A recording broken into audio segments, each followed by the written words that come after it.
This podcast is presented by the Prince George's County Memorial Library System. I don't know if I've ever seen you gush about an author or a book like this. Like, I was not expecting this.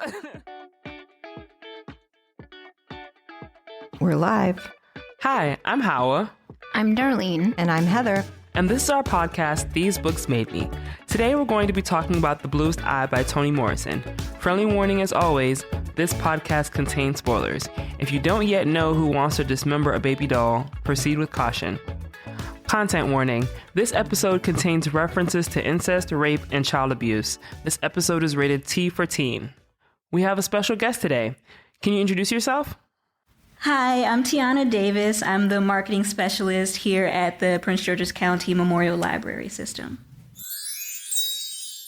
All right, so I guess we'll get started on our discussion of this book. So, as always, we start with, what did this book mean to you? And was this everyone's first time reading? If not, how'd the reread compare to your memories of reading it when you were younger?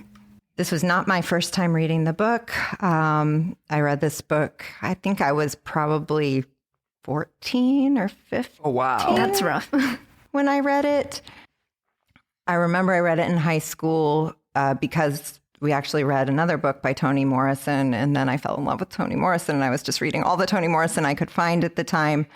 I loved the book then. It's a really hard book. Mm-hmm. It's still a really hard book. I think it's still a really beautiful book. So every time I've reread it, I've found other things in the book to appreciate. This time on reread, I found myself finding more influences on Toni Morrison's writing, where I was kind of piecing together like, oh, I bet she read this. Like I could see little nods to other works in her book. I love this book. I think it's so powerful. So I really enjoyed might be not the right word because it's a really heavy book, but I really appreciated the chance to reread it again. Do you feel like you responded so well to it to begin with because you're really into poetry? Oh, that's a really interesting question. I don't know. I think the story is incredibly powerful, and I think the writing's really lyrical and imagery focused and beautiful. And yeah, I can see what you mean, that it's very poetic in points. So I don't know. I'm not sure why it resonated so much specifically. I just knew that it was like a book in my heart ever since the first time I read it. Yeah, so this is also not my first time reading it, but I wasn't much younger the first time I read it. Like I probably read it like 2 or 3 years ago. How the reread compared. I mean, honestly, even though I had read it before, I didn't really remember what happened. Like I remember that I enjoyed it then. I think now, because we're actually having a discussion about it, that will allow it to kind of like feel like more ingrained in my memory. But I definitely think that there were things that went over my head the first time that I read it, and I'm looking forward to being able to unpack that in this conversation. So for me, it wasn't the first time reading it either. The last time I read it was maybe 10 years ago. It was definitely during college. But the reason I was asking you about whether it was because you liked poetry is because I was thinking about how I would have responded if I read this book in high school, because it is so heavy. I think it's probably one of the heavier books I've ever read. And so I don't know how I would have responded to it in high school. And I think I mentioned this when we talked about how the Garcia girls lost their accents, that before then I was not really someone that really cared for poetry, but that I really appreciated the like lyricism or poetic writing style of Julia Alvarez, and I think that Toni Morrison is kind of also very well known for that kind of writing. So yeah, I guess I just wondered how a reading of it in high school would have gone, but I think I'm glad that I wasn't exposed to it until college, because I think I needed a bit more like understanding. Seasoning. Yeah, seasoning. No, I think that's interesting, because thinking about it now, I'm quite sure it wasn't so visceral for me when I read it in high school. Like some of this stuff wasn't as real. It was, in a book, and it was beautifully written and it was powerful, the story. But I don't think I had as mature of emotional touch points for this. Like reading it now as a mom with kids the age of Pecola and with daughters, it hits on a different level than it did for me when I myself was closer to her age. Yeah, it's a book that grows with you, maybe, or we grow with the book. I'm not sure how to frame that. Tiana, how about you? So like you, Heather, I was 14. I was in the 9th grade when I first read the book. And so I think I liked it so much then because finishing the book was my little act of rebellion, I guess, because my teacher actually got in trouble for having us read it. And so we, in the middle of the book, had to stop. So I'm one of the few who finished it in my class. That sure brings up the whole, banned books thing. And later, I think we definitely should talk about, what age do we think is the right age to give this book to somebody? But yeah, that's a really powerful personal story of banned books. Good for you for finishing, Tiana.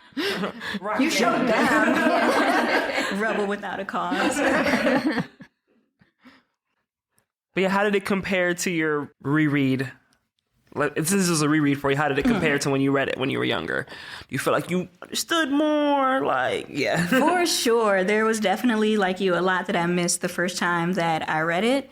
I think I just didn't understand some of the things that were going on or, the things that were said. And I actually listened to it via audiobook this time. So hearing the narrator and where she put emphasis, that also helped me see, maybe the way that I read it when I was younger wasn't exactly what was intended to be or what I was intended to take from it. But I also don't know if that's just the age thing, whereas, now I'm 30, so what I'm reading is different than how I read it at 14. Toni Morrison was born Chloe Ardelia Wooford on February 18, 1931 in Lorain, Ohio, to Rama and George Wooford. Her mother was a homemaker and her father worked some odd jobs and as a welder. Despite living in an area that was somewhat integrated, there was the constant threat of racial discrimination. At the age of 2 years old, her family's apartment building had been burned down by the landlord while they were inside because the family couldn't pay the rent. The author's nickname Toni came about because when she was 12 years old, she became a Catholic and took the baptismal name Anthony. As a child, Toni Morrison loved to read and mentioned Jane Austen and Leo Tolstoy as some of her favorite authors. Quote, seeking the company of fellow Black intellectuals, end quote. She enrolled at the historically Black university, Howard University, in 1949. Morrison graduated from Howard with her B.A. in English in 1953. She then attended Cornell University and earned her Master of Arts degree in 1955. Her thesis was titled Virginia Woolf's and William Faulkner's Treatment of the Alienated. After graduating from Cornell, Toni Morrison taught English for 2 years at Texas Southern University and then taught English for 7 years at Howard University. During her time at Howard University, she met architect Harold Morrison. The two married in 1958, had their first son in 1961, and got divorced in 1964. At the time of their divorce, Toni Morrison was pregnant with their second son. After the divorce, Toni Morrison started working in publishing, and after 2 years, she became the first Black woman senior editor in the fiction department after transferring to Random House. As the senior editor in the fiction department, she was instrumental in bringing a lot of Black literature of the time into the mainstream, including work by Muhammad Ali, Angela Davis, Huey P. Newton, and Toni Cade Bambara. In 1970, at the age of 39 years old, she published her first novel, The Bluest Eye. The novel didn't sell well initially, but was eventually added to the reading list of a few colleges, which helped to boost sales. Her second novel, Sula, was published in 1975 and landed her a National Book Award nomination. Her third novel, Song of Solomon, was published in 1977 and was the first novel by a Black author to be chosen as the main selection for the Book of the Month Club since Richard Wright's Native Son in 1940. She went on to release 8 more novels, including her most celebrated novel, Beloved, which won her the Pulitzer Prize for Fiction in 1988. It was eventually turned into a film produced by Oprah Winfrey in 1998.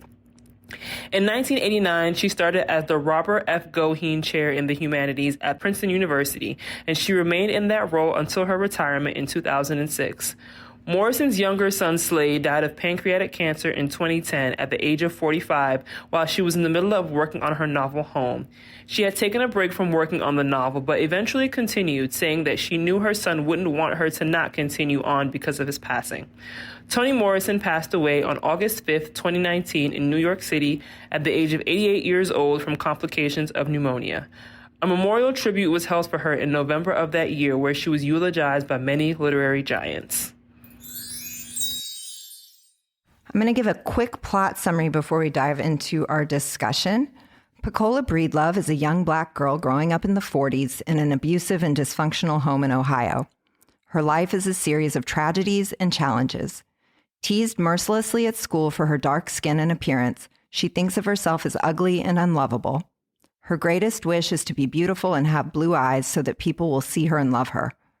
She is eventually sent to live with the McTeers, a local family with two similarly aged girls, Claudia and Frida, after her drunken father, Charlie, burns down the family home in yet another episode of domestic violence. In Claudia and Frida, Pecola finally finds friendship and something like belonging. Pecola eventually is returned to her family only to be raped by her father and beaten when she informs her mother. Now pregnant, Pecola is again an outcast in the community. She seeks help from pedophile snake oil salesman Soaphead Church, who convinces her that if she poisons a dog and he dies, she will then have blue eyes. The dog dies and Pecola descends into madness, truly believing her eyes to be blue. Claudia and Frida plant seeds as a form of prayer for the health of Pecola's baby, but the baby dies. Pecola returns to her mother's care, trapped within her own delusions. So I think to start off, we should talk about Blackness in the Bluest Eye. I think that's a hugely powerful motivator for Pecola in the book, and it's really a focal point for the book as a whole. So I wanted to get everyone's take on how that's represented in the book and how it drives the plot forward and what your feelings are on it. So while reading this book, I'm trying to imagine what everyone looks like in the book, right? Like, we know most of the other people in this book are also Black, but Pecola's Blackness is described as being the ugliest type of Blackness. And hearing that from other people around her, in reading it, it may sound like it's so unfathomable, but it's that's reality. You would think this hatred wouldn't be coming from your own people, but it does. And it's really sad to read it and how it's coming from all these different angles. Every time they see her, they think, oh, what an ugly little girl. It's just so bam in your face. It's no wonder she feels the way she does, because it's almost like she can't go anywhere without being reminded of her specific type of Blackness. Even her teacher making her always sit separately by herself in a two-person desk. Yeah. And how old is she? She's 12? a preteen. 12, yeah. She's so little. I think that also speaks to what you were saying about liking books more than movies, because you can add in your own context. I think similarly with the Blackness and the Bluest Eye, I was thinking about how when I read how the Garcia girls lost their accents in high school, I knew what the difference was between different immigrant groups within the Latino community. And so for me, it was easier to access that, as she was speaking about certain things. And so I think a lot about kind of whatever, what I know about what those experiences are like in the Black community. And because I'm not Black, I wouldn't know how to access that information. But I feel like exposing yourself to more people in your life and kind of seeing what they've gone through, I feel like you get more at that and you can see just how much more devastating it is, because I don't know that I would have gotten that before. I think she does a really good job at trying to explain it to you, but it's one of those things, like Heather was saying, that you don't know how devastating it is back then because you don't know how to access those emotions or that understanding. But yeah, the more that you kind of live life and see it for yourself, even if it is from an outsider's perspective, it gives that book that much more context, and you realize why it was so important for her to show all those levels of Blackness within one narrative.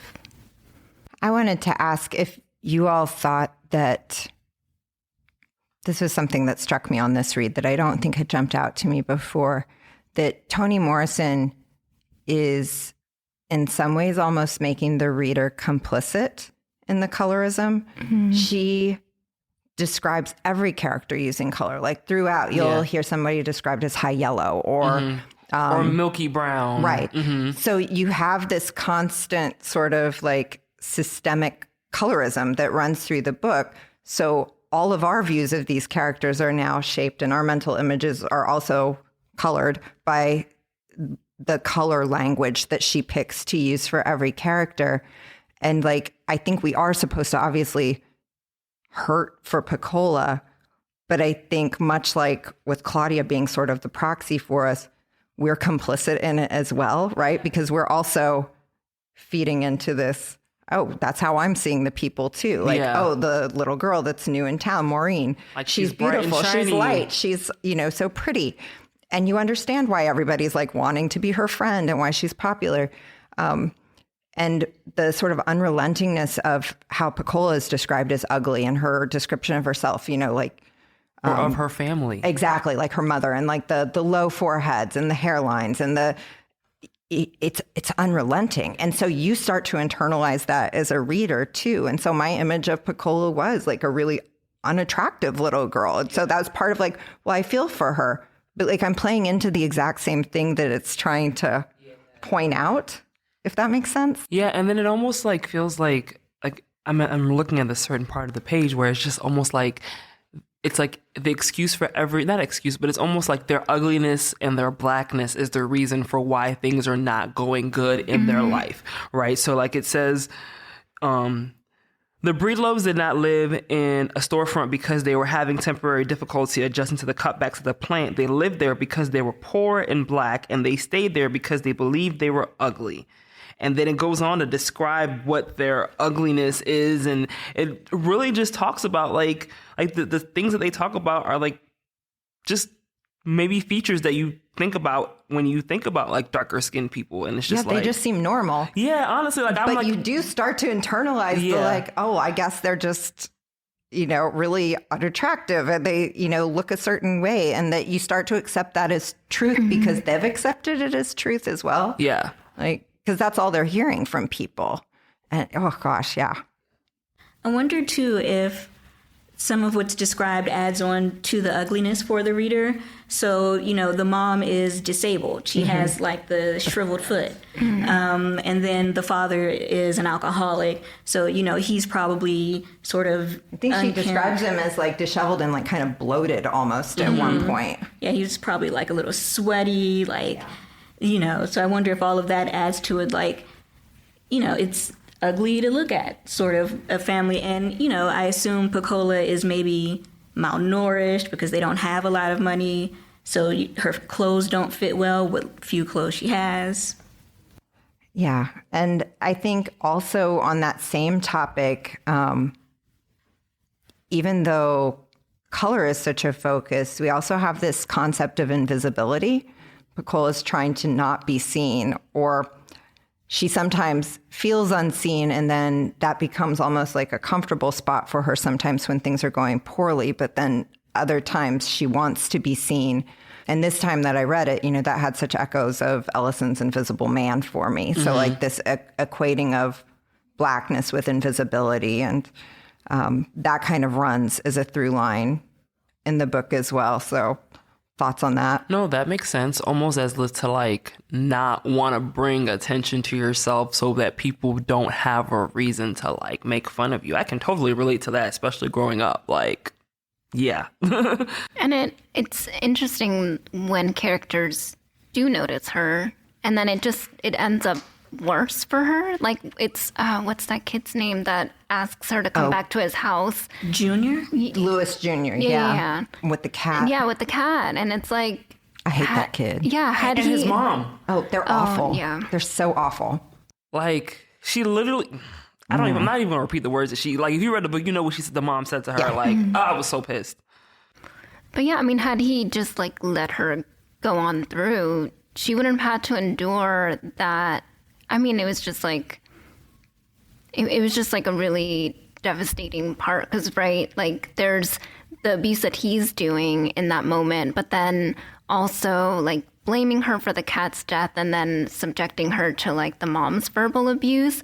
And it was just like, you could have just let her go through the playground and just, she wouldn't have had to endure something like that. Yeah, no, he saw her in her blackness and was like, I can do whatever I want because if nobody's gonna come checking to see what happens, like nobody's gonna care. Gonna believe her. Like nobody's gonna believe her. No one's gonna care. And my mom's just gonna be like, okay, get out of here. Like the mom didn't give a care, or like, and they said this cat scratched up her face. Like you would have thought, oh, the mom would have been concerned, but she was like, no, that was just evidence of her having hurt the cat. Yeah, exactly. Like mind you, it's not like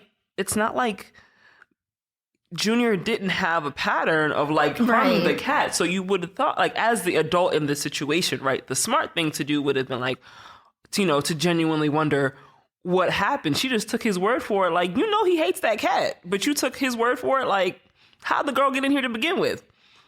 Well, and that was real like generational trauma repeating itself, right? Because Pecola's mother, Pauline, or Polly, as she gets referred to sometimes, her life really kind of goes off the rails when she starts to feel less than the types of women like Louis Jr.'s mom. The lighter skinned, very proper, churchy, always just starched and buttoned up and everything done right. And she can't ever fit in with them and she feels marginalized. And so then she kind of stops trying.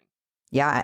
And tries to be like that because she leans real hard into the like God-fearing woman thing, but she never quite can be with the nice house and the nice things. So she just accepts this abuse from her husband as part of like, well, I'm just too black to be like her. So I'm going to do what I can of that kind of, I don't know, way of living. And it was in reading her little tidbit section about her and how she used to be before what made me realize like these are not like people that are like ugly. They're just black, because she talks about, or she kind of like, you kind of read into about like how she's like, I used to try and I used to do this and I used to like really like kind of try and enjoy it, even though I wasn't great at it and they would laugh at me, but then I just stopped altogether and just leaned, almost like she leaned into the ugliness that was expected of her. Yeah, I also along those lines with Claudia and Frida, other than the incident with Maureen where they turn on her, which, feels warranted. But other than that, they're able to navigate sort of society a little bit better because they are, I think, like not viewed as ugly, and their home is a little bit nicer, and their parents are more respected and seem to have like a firmer place in the community. The contrast between like Claudia and Frida and Pecola, how much are we supposed to make of those two little girls being really the only ones to like accept her? And I don't know, what are we supposed to feel about that? Throughout the book, Claudia and Frida seem very naive, and that's sort of pushed a lot. So, they're friends with her because they don't really understand why they wouldn't be friends with her, in my view. At the beginning, they talk about how they still love Mr. Henry despite what happened later. They were praying for the baby to survive because they didn't really see why maybe the baby not surviving would be the best outcome for Pecola. Yeah, they don't really think out. I mean, that is a very like naive, because what would happen to that baby? What possibly would that baby's life look like? It wouldn't be good, but they don't think it out that far. They're just like, oh, finally something sweet for Pecola. Like a baby is beautiful. So that's finally something good for her. And it's like, no, that's not good for her. Yeah. And I think also part of it, I like that you mentioned that they were like, they didn't really see it. Like, why wouldn't we be friends with her? Because I feel like children are like so much more, they have they can have so much more of an innocence. I say can have because you also see like there are children who are already at the point where they're like bullying her and stuff like that. But I feel like a lot of like the dislike or the hate that children have are things they pick up on from like their parents or things that they hear their parents say. So either like with some situations, they either repeat those things or feel that same way, or they hear it and they're just like, yeah, I really don't like that, so I'm not going to be that person. I don't know if like, I mean, the worst thing they heard the mom say about Pecola, like from what we could see, is about like she was mad that she drank up all the milk, pretty much. Like, but then there are other things that their parents say, like their mom has said that they repeat, like about what's her name? Her name is Miss Marie, but they called her, what they call her? Mango line or something. What does that even mean? I don't know. I did not look that up. I think it's like a train. That's how I always say. No, let's see if we can. It says Maginot Line, named after the what? Why on a earth massive system of defenses that became famous for failing to stop a German invasion. It was built between 1930 and 1940. I got no clue on that one. I got no clue on that one, but that's why when Pecola was like, what? Miss Marie? But yeah, no. So like you see how like, you know, sometimes how they can be influenced by the adults around them, but that didn't necessarily stop them from wanting to be friends with Pecola. So was Toni Morrison, do we think, making sort of a religious imagery there that Pecola finds her place with the prostitutes, you know? And you have obviously that imagery in the Bible as well, that, you know, Mary Magdalene's the one that tends to Jesus when things happen. And he's like, y'all need to back off because she's the only one that cares like what I'm going through right now. She's the only one that thought to take care of me, just like the prostitutes are the only ones that really... of the adults that think to take care of Pecola. Is that a Pecola as Jesus reference? Or is it just that? I mean, there's a lot of religious imagery in the book. There is, but I was gonna say, like, when I was reading it, I think I just understood it as like a prostitute would know, like being at the bottom of society and like not really having a chance, and so they might be able to access that a bit more in terms of understanding what Pecola goes through. And so I feel like because of that, you can have that sort of empathy and like compassion for this child, and that's why maybe they were like they extended that empathy to her. At least that's how I took it. But yeah, now I have to sit on the idea that. Of the religious elements. There's an article that I found that we should probably look at and see if we can find it. It's on JSTOR, but it's called The Fourth Face, the Image of God in Toni Morrison's The Bluest Eye. So that might be interesting to look at her. Yeah. Yeah. I mean, I think that there's something there that she was doing intentionally because religion does weave its way through the book a lot. And I think that there is sort of, you know, with the struggles of Pecola and at the end, the destruction of Pecola for our sins. Yeah. Like, and you know, when she leaves the junior's house, like, and there's like the image of Jesus kind of like looking down at her as she's leaving. Yeah. Interesting. That's why I like talking about books with people, because I never would have came up with that.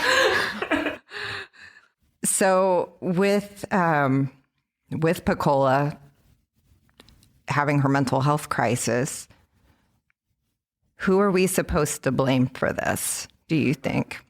Yeah. Everybody failed her little girl. Maybe with like the exception of like the prostitutes that lived above her. But like even then it's like...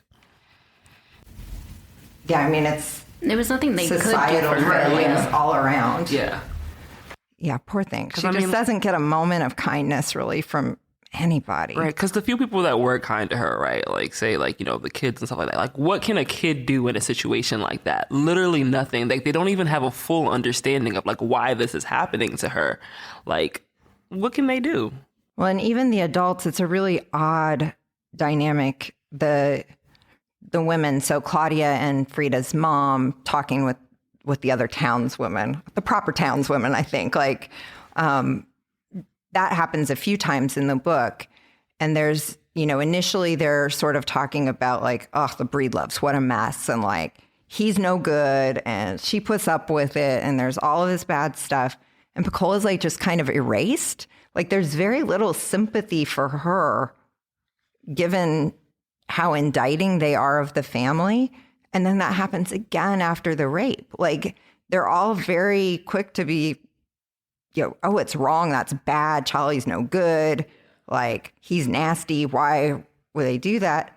But it's like Pecola doesn't even exist in that. No, yeah, you're absolutely right. Like, because even I guess the one person does like insinuate that maybe she did something. Yeah. Which is gross, but that's how people are. But generally speaking, it's like they understand that that situation is horrible, but they don't see her. You know, I mean, she's right to feel invisible because there's no, hey, someone should help her, or, oh, someone should take care of that little girl. It's like, no, that family's just no good. And now she doesn't exist to them. Yeah, and even like Claudia and Frida, they're just like, they were listening out to see if anybody would say poor little girl or poor baby, but there was only head wagging where those words should have been. And it's just like, it's interesting because we talk about like how naive they are in a sense, but it's also like, were they the only ones to think like, dang, that's sad. It's sad. This is a sad book. Yeah. And I mean, it does, I guess there is that sort of connection to what happens to, was it Claudia or was it Frida with the Mr. lodger, Henry. Mr. Henry. Yeah. That was his name, right? Yeah. And then, the way that the parents responded, right? Like, that's the kind of like anger and like. He molests her and they try to kill him. Yeah. Like, they threw like a tricycle at him or something. And then the neighbors come and help, then right? They come and loan him a gun, I think. Yeah. Right? So They're like, go get him. Yeah. So like, it's interesting how they have that energy for like, of course they'll have that energy for their child, but like the neighbors For come the in and good for the family. good family, the nicer, The cute the cute girls. girls. But then for the ugly girl who maybe, this situation that took place, I mean, it was her father, but like that doesn't make it like, that doesn't mean that it's her fault. And they're maybe not sure how to like, there's no like interference they think that they can possibly do.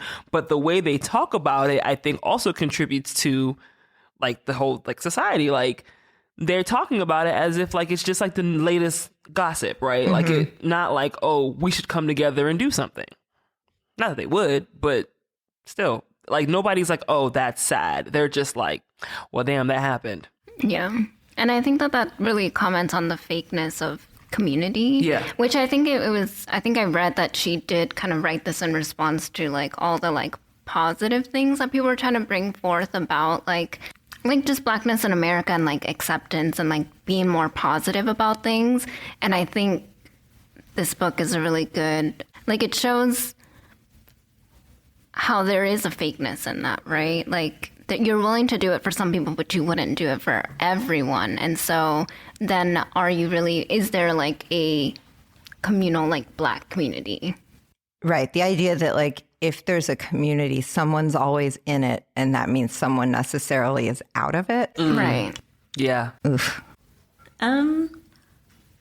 I wrote something down when I was going through the book about how, Pecola, when she descends into her madness, she talks about how even Mrs. Breedlove, her mom, sort of turns her eyes down. And so I'm wondering if maybe it's not that people don't see her, they're just refusing to acknowledge this horrible thing that's happened, whether it's because of shame or humiliation, That her existence is an indictment of them. Yeah. Like what does they like failed say to about themselves? help. They failed to act, so they're just going to pretend she's not there anymore. Also, why she call her mama Mrs. Breedlove? Like, do we have any insight on like why that is? But like the little white girl called her Polly. Well, I mean, I think that was supposed to contrast how she felt about her kids. Like for her, the most that Sammy and Pecola were going to be was part of this. I keep a clean house. I have respectful children. Like they didn't exist as humans to her. They were just part of this thing.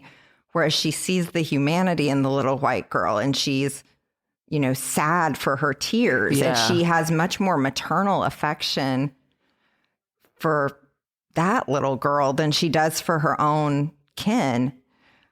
But it's because that family, like, that's the aspirational thing for her. That's her safe place, I guess, in some way. Like, when she's with them, she has more respect than she has from her husband at home. And she's able to keep order to things and no one messes it up. And these things that were like natural tendencies for her and the things that she aspired to when she was a child and that were comfortable for her, she seeks them out in this home with the white family. So she's this model servant, but it's like a different identity for her. I was just about to say that. It's like she's living two lives. It's Polly versus Mrs. Breedlove. So it's these two different communities that she has a completely different place in, it seems like. That makes sense.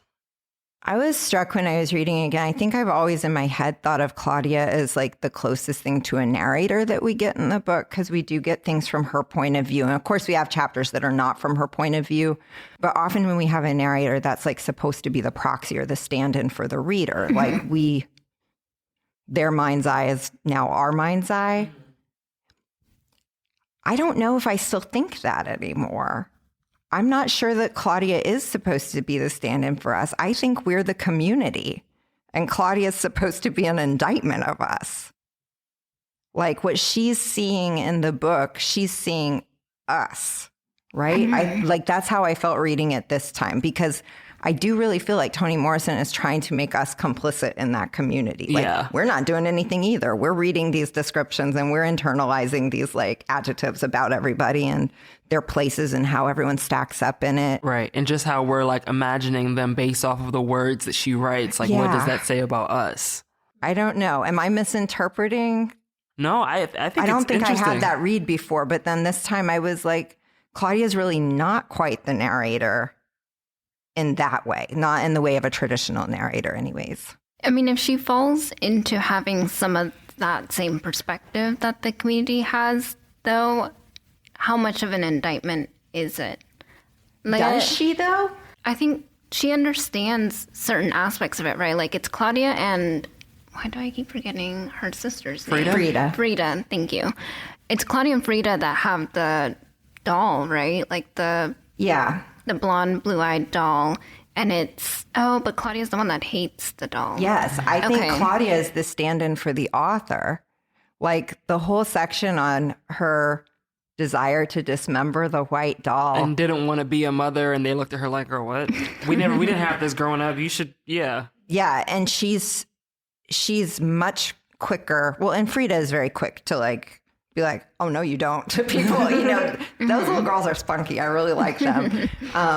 But like, even her sort of interpretation of the rape and pregnancy and what she wants for Pecola, I don't know. I think that I don't think she's us. I think she's Toni. I don't know if that makes sense.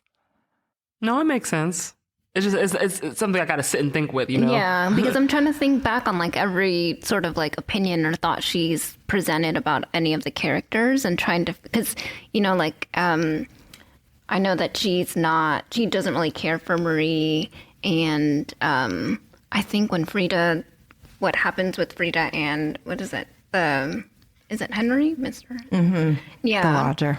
What happened with them, I think she was also like, well, what were you doing? Or like just asking her. I mean, she just wanted to know. And as a child, like, it makes sense. She's just curious about like how things happened. And I'm like trying to think through that and trying to figure out like, where did she stand on everything in the book? But I do agree that in general, like she didn't have quite the like as negative thoughts as the community had. Yeah, she hasn't like internalized that stuff in the same way, I think. Which is nice, but I mean, it's also because she's had the support from her parents and the community, so maybe she can some have amount that of privilege to be able to do that Pecola never has. I came across this and it sounds interesting, so I'm going to read it to y'all if that's okay. Please do. This is on Spark Notes, so I'm not taking credit for this, by the way. Cite your sources. Claudia is a valuable guide to the events that unfold in Lorraine because her life is stable enough to permit her to see clearly. Her vision is not blurred by the pain that eventually drives Pecola into madness. Her presence in the novel reminds us that most Black families are not like Pecola's. Most Black families pull together in the face of hardship instead of fall apart. Claudia's perspective is also valuable because it melds the child's and adult's points of view. Her childish viewpoint makes her uniquely qualified to register what Pecola experiences, but her adult point of view can correct the childish one when it is incomplete. She is a messenger of suffering, but also of hope. And I think that the word, I mean, I don't know if I completely agree with everything in there, but I think that I like that it discusses how the childish viewpoint and up against the adult viewpoint, because I think it explains why, like, in some instances, like, you know, like they come across as like being a bit naive, but also like being like, you know, having more of like the, you know, insight, I guess, looking back. Should we talk feminism in the Bluest Eye? I mean, I think start this from a place of saying that I believe Toni Morrison felt herself to be a feminist. And I think that this book is a really frequently looked at piece of literature from a feminist lens. How do we feel about it? I have two sort of thoughts on it. The first one is that I sort of love that men, or males in general, like men and boys, are only mentioned when there's violence. And then once the violence is done, they're sort of not mentioned again until the next act of violence. The other thing was that I feel like there were a lot of instances of internalized feminism, which doesn't necessarily mean that the book isn't feminist or that Toni Morrison herself isn't feminist. Isn't feminist. But I don't know. It was just interesting to me. Yeah, I think there's definitely something to be said for how, I mean, we do get the one chapter that's from Charlie's point of view, I guess. Mm-hmm. So we get a little context to his actions. But we also, I think in that chapter, things fall apart for him when he loses the strong woman, Aunt Jimmy, in his life. Like, that's when things go off the rail.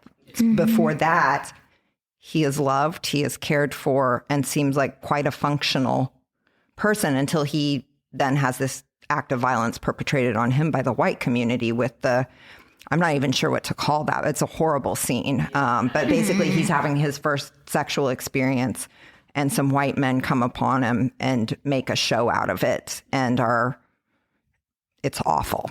It's really, really awful. And that seems to be a real inflection point for his life moving forward, because his response to that is not to hate the white men. It's to hate the girl that he was with, which I thought that was an incredibly powerful bit of feminist thought in that lens, to be able to pinpoint so clearly that a man would sooner turn on women than turn on other men in a situation where the girl in that had nothing to do with anything. Mm-hmm. She was a victim as well. She was there with you going through it. And his hate all got directed onto her. Yes. And it was interesting how they, I think, I don't know if I read it in the book or read it somewhere, that they were like, you know, he literally turned against the black woman that he was with, as opposed to these white men who put both of them in that situation to begin with. Like, yeah, and the way she writes and frames that is really interesting too, because it kind of guides the reader to it, right? Like, in case you weren't there with her already, she was just kind of guiding you into it, like, and, you know, naturally you would think that his anger would be on the white men, but, you know, it wasn't. He, you know, put his anger onto the black woman in that scene. But yeah, so I agree that I think that she does let her perspective kind of like bleed into that book. And that's why I do think that there is a lot of it that kind of has that feminist lens. Yeah. And I do think that other than that, you know, the men are pretty inconsequential in this book, other than inflictors of violence or kind of non-present earners. You know, the community is the women.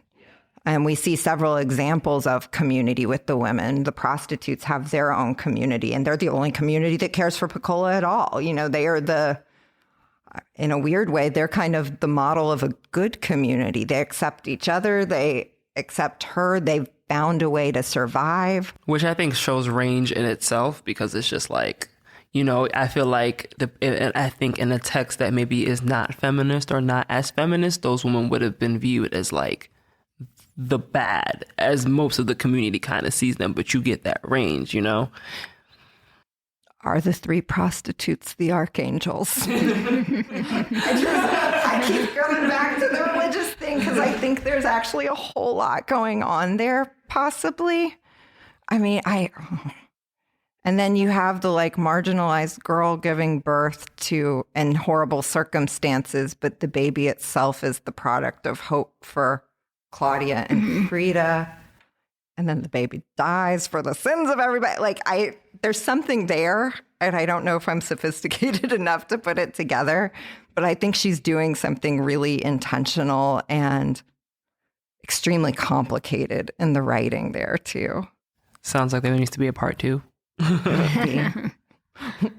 With a professor. Right, Yeah. With somebody Someone more to guide our thoughts better a little bit equipped more. than I am. Yeah, I don't know. Feminism it's complicated because, again, I think it kind of goes back to how much you read the book as an indictment of various people, because it is definitely, I think, an indictment of some of those communities, like you're saying, but I don't think that's because they're women, right? Whereas I think that when we're seeing strength in the book, like we are supposed to believe it's because they're women, you know, like even with Claudia and Frida, they're really strong little girls, man. Like they have all manner of courage and pluck, and we don't get any sense of any male characters like that. Even the other children, the other boys are like very quick to succumb to peer pressure and be absolutely terrible to everybody. Lewis is a little sociopath. And then Sammy, his response to everything is just to continually run away from it, right? He never really stays and faces it. I mean, I guess he does kind of like clock his dad with something that was in the house during the one DV episode. But I think the men are generally shown as much weaker than the women. Charlie quickly, succumbs to his lust and his drunkenness to commit this atrocity. Same to some level with Soaphead Church being, he's weak, again and again, he gives in to like his more base impulses. Whereas I think the women are shown to have much more like strength and survival skills and more influence, honestly. Like the women are driving the communities at every step of the way. Because even like in Charlie's childhood, and Aunt Jimmy is like got all this respect from her community. And when the community comes together to deal with her death and take care of expenses and do all of this, you really only see the women doing all the work, I don't know. Any other thoughts on Toni Morrison as feminist author? I think the way that she wrote like different perspectives, I think is in itself pretty feminist, because she could have just made the men just the violent figures, but then she did have the perspective, like Charlie's perspective on things. And so I think she was essentially trying to understand or trying to be understanding and wanting people to come at his story from an understanding perspective as well, which is, I think, feminist within itself, right? Because it's essentially just trying to make him like a full-on character, right? Like you understand that yes, he made the choices that he made, but a lot of his surrounding was very like societal influences that made him, right, like hate himself essentially. Yeah. I will say, I'm like kind of going personal on this, but the rape scene of Pecola is incredibly hard to read. Would be no matter how you wrote it. Incest is awful and it's a violent act, and she's so little. She's just a little kid when it happens to her.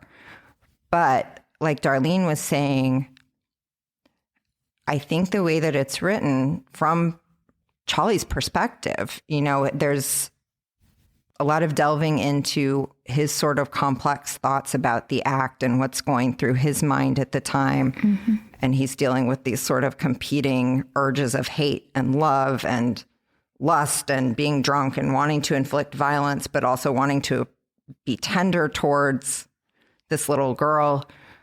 You know, when in a previous career, I worked sex abuse investigations, child sex abuse investigations.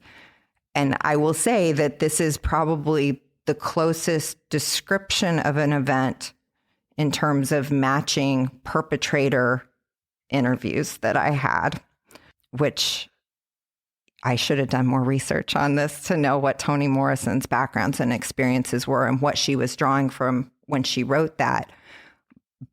But the language used there and the way that he describes the act is very much what I would hear when I was doing perpetrator interviews. And when they would admit to what they have done, it was often couched in this kind of language, like that I hated myself for doing this. I was trying to love them.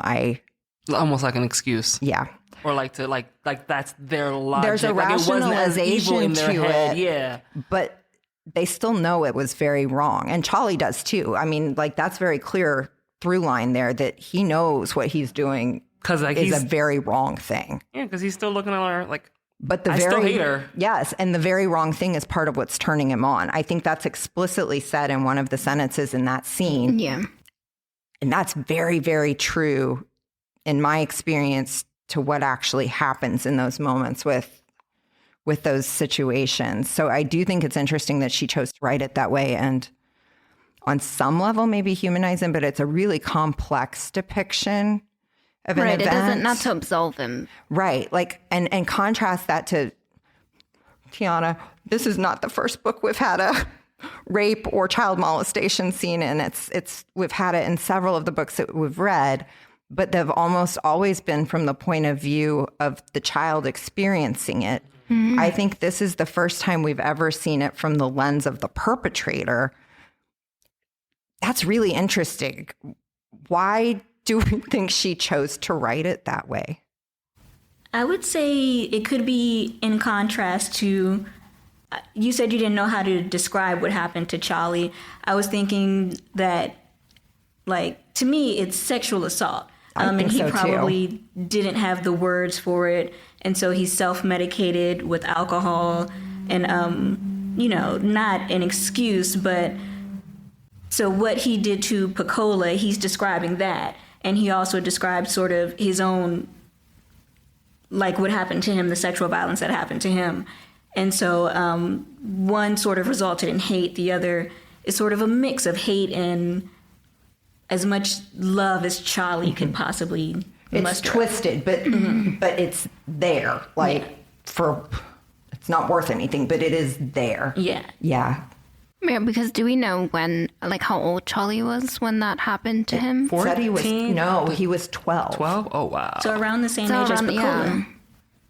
Which, I mean, I think it's like a theme that's often, I think, explored in literature, like that someone stays at an age in which they experience like trauma, and so he has never been able to like understand like love or his sexual feeling. Like all of that has been stunted at a really young age.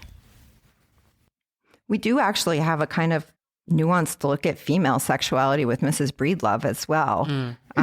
There's the part where she's kind of describing when times were good. Yeah. With Charlie, and it's a really healthy description of a sexual encounter for a woman, and it's very centered, at a time he was centered on her having equal pleasure to him in the event, and especially things were working then. Especially in comparison to when you read about Junior's mother, whatever her name was. Yeah. Who was always Geraldine, thought she had to lie still and tolerate it. When she said, like, why couldn't there be a better spot, like, where I don't have to, like, lift up? She said, under my armpit. I was like, what is happening? Sorry, I know that's not supposed to be funny, but, like, that's the comparison to me. That's how I thought of it. There's so much happening in this book. Yeah. Like, I feel like there's so very much on every page, and there's so much nuance in how she explores all of these different viewpoints that she writes from. Yeah. Like she really inhabits so many of the characters in this book as an author, and they're all so distinct. And I feel like they could each have their own like story in itself. yes, you could totally see everyone in this book that gets a chapter getting a book. Yeah. And you'd want to read it. Yeah. And there would be enough there. They're that rich and developed, I think. Okay, before we move on from discussion, were there other things that we wanted to make sure we talked about with this book? I think something I just wanted to note on rereading it is that as difficult as this book is to kind of get through, I don't think that any of the violence is like just for violence sake, right? It's like, not gratuitous, right. ever. I agree with you. For me, with Toni Morrison, everything felt not necessary. What's the word? But like intentional. Like it felt intentional. Like she was trying to say something here, and it wasn't just to like, it wasn't shock value. Yeah.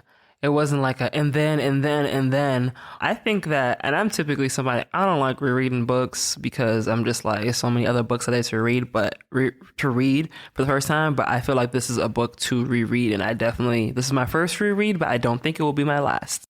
It's a book to study, I think. Like Honestly, there's so much there, and I want to read for what a people have to first say novel, about it. Yeah. like I think it's a staggering work to produce as your first novel. I mean, sure, I think that I went back and I looked at like critical reception of it and stuff. I did a little bit of research, just not as much as I should have. And some people like objected, I think, to that there were some simplistic language a couple of times. And you can see that, yes. Are there a couple of sentences here and there that maybe she would have wanted back? Sure. But the scope of this book, and it's a pretty tightly edited book, I will say. Like, it really is like a handful of sentences that I would think she would want back. Yeah. I think it's incredible for a first book. Yeah. I just, blown away by this book. And she just gets better, Hawa. Keep going. Yeah, so I think I'll read it in like order of like release. I think that's a smart way to do it. And some of them do link together too. So yeah. Yeah. One thing, this is not important and maybe doesn't make it into the cut, but were either of you on Tree Grows in Brooklyn? No, I was not not. me. Oh, okay. This was before your time. Yeah. the candy buying scene with the penny candy. Yeah. It is, I think I noted it somewhere in the book, but like, it is so an echo of, there's an almost identical scene in Tree Grows in Brooklyn. And I think it's really interesting to look at, like, I am positive Toni Morrison read that book. Mm-hmm. It's really interesting to look at Betty Smith looking at some of these very same issues, but with white families, in immigrant families, in a slightly earlier time period. And then I really feel like this is almost just like an heir apparent. It's a graduation.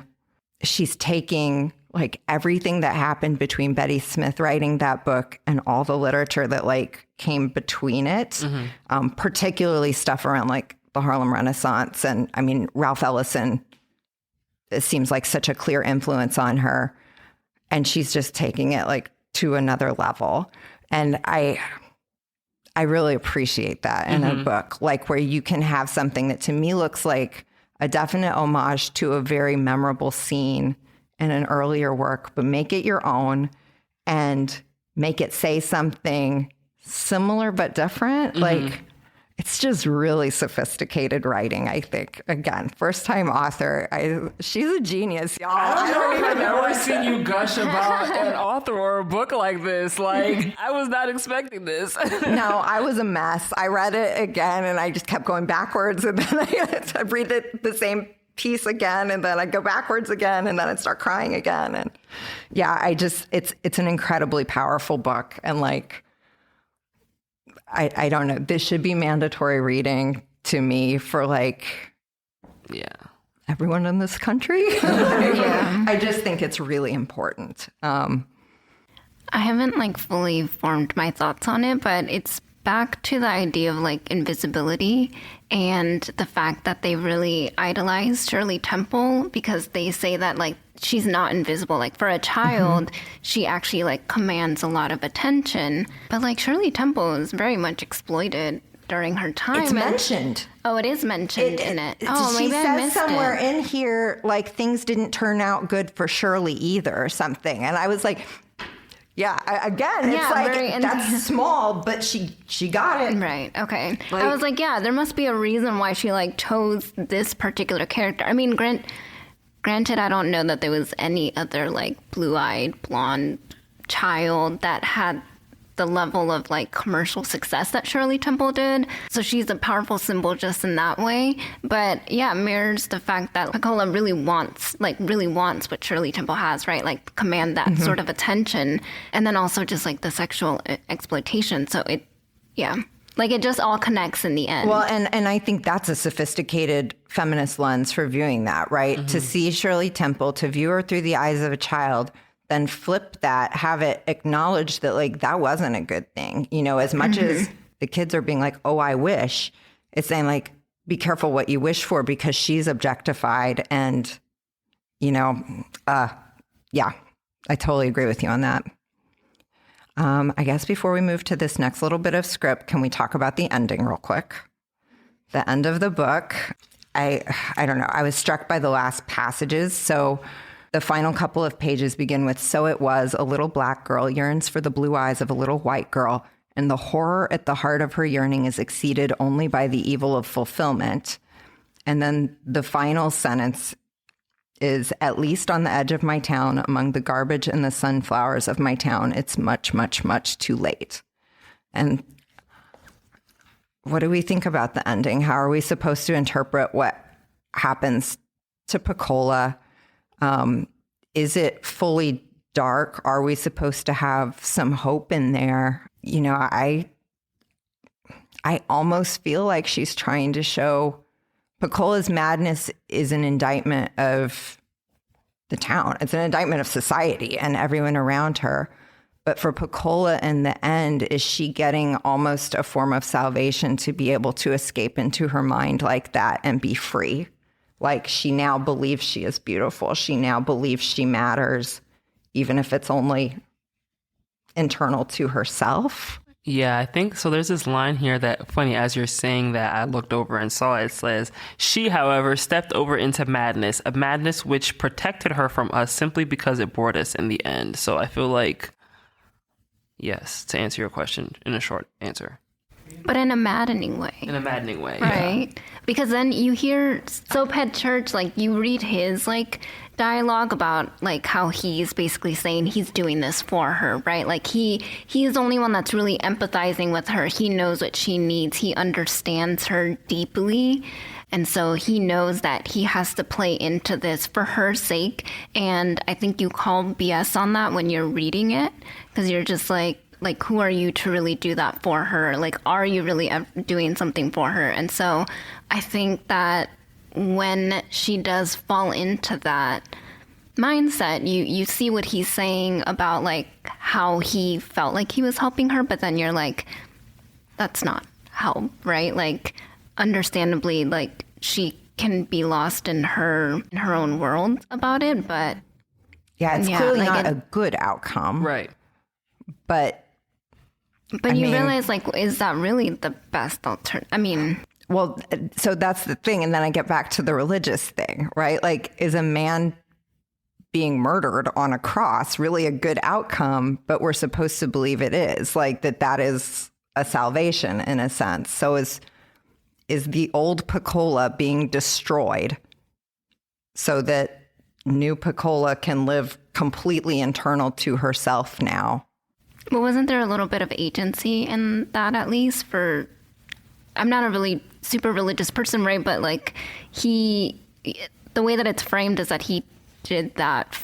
He chose it. People, yeah, he chose it, and being the Son of God, he could have gotten himself out of it. But it was also sort of predestined. So was choice really there? Okay, because that's what was promised, that he would send his only son to save the world. Like, I don't know. I'm not sure what we're supposed to make of the allegory, but I think that there is supposed to be something there. And also with Claudia and Frida being able to find some sort of kernel of hope in the situation, was Pecola destroyed to make us better? You know, and is that what the book is trying to, like, we're supposed to be better after we read this. Us, the Do reader. better. Like, Us, the reader, but not the community. Exactly. Who apparently were bored of her. Well, it's too late for Lorain, Ohio, but Right. is it too late for us to take the message she's trying to give? I don't know. It's such a complicated book. Yeah, and I guess because it couldn't have ended in any positive way. No, because there's then, no happy ending to a rape and a dead baby. Yeah. Like, I don't know what that would look like. Well, like, even if she hadn't thought of that whole ending, it's like, given what she was trying to say, could there have been a happy ending? Yeah, I don't think so. Right. No, it would have been gross. Like, an attempt to make a happy ending would have just read really gross, I think. Right. I'm glad she did not try to do that. So each episode, we ask whether our book passes the Bechdel test. The Bechdel test asks whether a work features two female characters who talk to each other about something that doesn't involve men or boys. So, does it pass? Oh, heck yeah. Yes. Yes. Yeah, for sure. So many women talking to women. Yeah, I mean, we had a whole conversation about, like, how this is primarily about women, and, like, even the men kind of serve to talk about women further, so. Yeah, even, like, this may be the only book in which even the men are focused on the women. Yeah. Yeah. The only book that we've read, not the only book on Earth. Yeah. I didn't mean to imply that. Well, that's it for this episode of These Books Made Me. Join us next time when we'll discuss a frequently banned book that could serve as great marketing material for Planned Parenthood. If you think you know which book we're tackling next, drop us a tweet. We're at PGCMLS on Twitter and hashtag These Books Made Me.